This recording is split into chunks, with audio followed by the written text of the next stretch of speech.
Hey guys, this is, I guess it's a video response. It's actually a video response to a comment. I was watching Dragonfeather369, who just posted a video entitled, "Do I Have to Be Vegan to Be Wiccan?" I'll link it below. And I posted a comment and said that I'm actually learning how to hunt, and it's specifically because I'm a Wiccan. And I said that veganism to me is antithetical to my practice. And another one of her viewers asked me why, and if I'd thought about vegetarianism.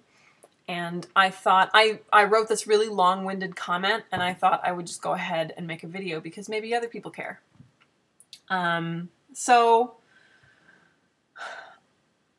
as some of you guys know, you watch my videos, you know that I've been practicing archery for the last several months pretty intently, and I'm in the process of learning how to hunt. I actually have my hunter's safety course that enables me to get a license next month, which I'm really pumped about, and I've got a trip scheduled for October when deer season hits, and I'm really, really excited. And I've been doing a lot of reading and a lot of practicing and some very intense soul searching about the whole process. And I'll talk about that in a little bit. You already heard me talk about it, and some of you guys don't want to hear me talk about it, and that's fine. But specifically with regard to diet, and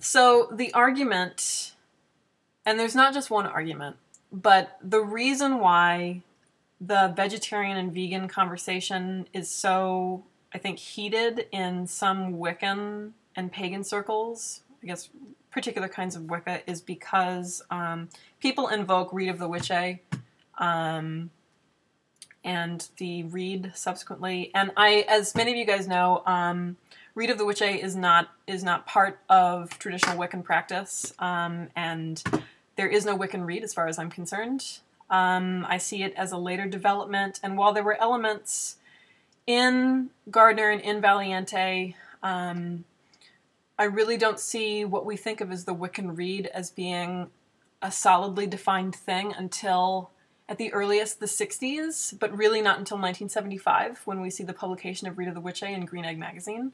And it's not a document that's really made any sense to me ever, and it's not in any of the materials that I have, so it's not part of my practice. So that is not personally a consideration for me, which is not to say that it shouldn't be a consideration to you if it's important.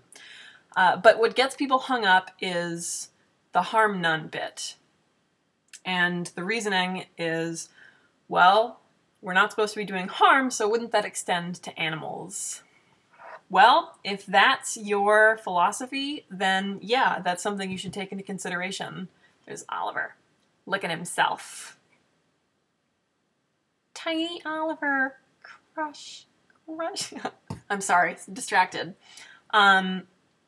Yeah, if you're worried about harm, then you would have to consider the food you're eating, because, you know, just like objectively, if you think the death of an animal is bad, then you would want to minimize that insofar as that's ever possible. And vegetarianism or veganism might be a way that you express your commitment to your spirituality. And I think that's awesome. I actually did that for several years. When I was in college, I was a vegetarian, and I did become a vegan for about a year. That's its own video. But it was very much a spiritual expression for me. You know, I was very interested in conservationism and in animal rights, and that was my way of being an activist, you know, in my college years. And anyway, so the issue with that argument, though, the harm none thing, is that it ignores the fact that plants are also living things that are important to the ecology of the land. Right, Oliver? Yeah, say plants are important too. So to say that you don't eat animals because you believe in harm none, well, you have to follow that through and consider then the kinds of plants you're eating, because Depending on the kinds of plants depending on where you're shopping, and are you eating tropical fruits that have been carried over by oil guzzling barges? Are you eating quinoa and potentially destroying the economy of Bolivia? Like there are moral ramifications to eating plants in the same way that there are moral ramifications to eating animals. Now you, as a free-thinking, conscientious person, get to decide where your priorities are and what decisions you want to make, but there is just no blanket of harm none, so I'm not going to eat animals. Like that actually, like that's not necessarily the most sound reasoning. Like you have to follow that through, I think, and consider, okay, well then what am I going to eat and what sort of harm is contained in those kinds of decisions. Because it's not just a question of, oh, well, I can eat anything that isn't an animal, and that's morally okay because that doesn't hurt anybody. I mean, how much of the produce in our grocery stores come at the expense of poor migrant workers, or again, they're tropical fruits, or they're fruits that are genetically engineered out of season, etc. Like there are moral implications, I think, with almost any dietary choice. I can't think of anything. I think what you choose to eat, I wanted to say it's always a moral choice, but that right there, like that brings the issue of class into it too, because I have the luxury of being able to make particular kinds of decisions about what I eat, whereas someone with less time and less money wouldn't necessarily have those options. If I live in a town that doesn't have a farmer's market or an organic grocery store or whatever, and I'm left to what Food Lion has to offer, or what Walmart has to offer, and it's outside of my power, then it would be insensitive and classist to insist that it's a problem when we think that other people have the same kind of access that we do. It's a luxury to be able to buy organic produce. It's a luxury to be able to go to a farmer's market. These things are luxuries, and how much of a luxury it is depends on who you are and where you are. And I'm not, they shouldn't be luxuries, but the reality is that for some people they are. And all of this begs the question about harm. So it's not as simple as just harm none, so don't eat meat. Okay, so that said, what else is there? That's actually quite a lot, isn't it?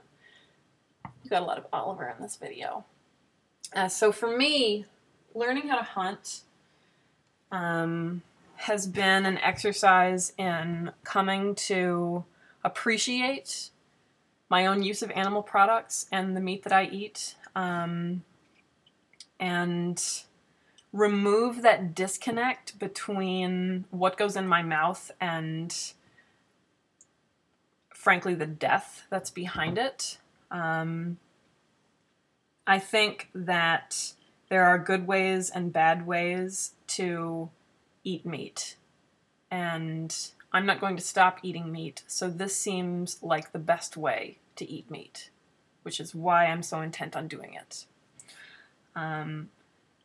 Just to close and to be clear, I'm not making the argument that people shouldn't be vegans or vegetarians. I don't think that. I think that people should be allowed to make whatever choices that they want to make. If it's important to you to be a vegetarian or a vegan, then that's what you should do. And whatever your reasoning behind doing that, fine. I think some people's reasoning is better than others.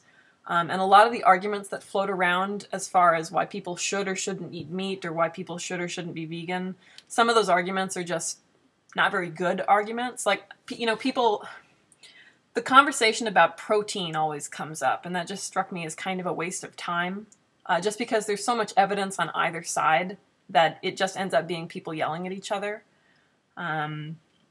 So I would say that as long as you're being conscious of what you're eating, and yeah, being conscious of it, I think, is admirable, and it might be the best we can hope for a lot of us, because not everybody has the luxury to make the kinds of decisions that you make or the kinds of decisions that I make, and I think we need to respect that too. So maybe instead of yelling at each other, it would make more sense to just ask, and ask that people be more thoughtful about the decisions they make. So, okay, that's all.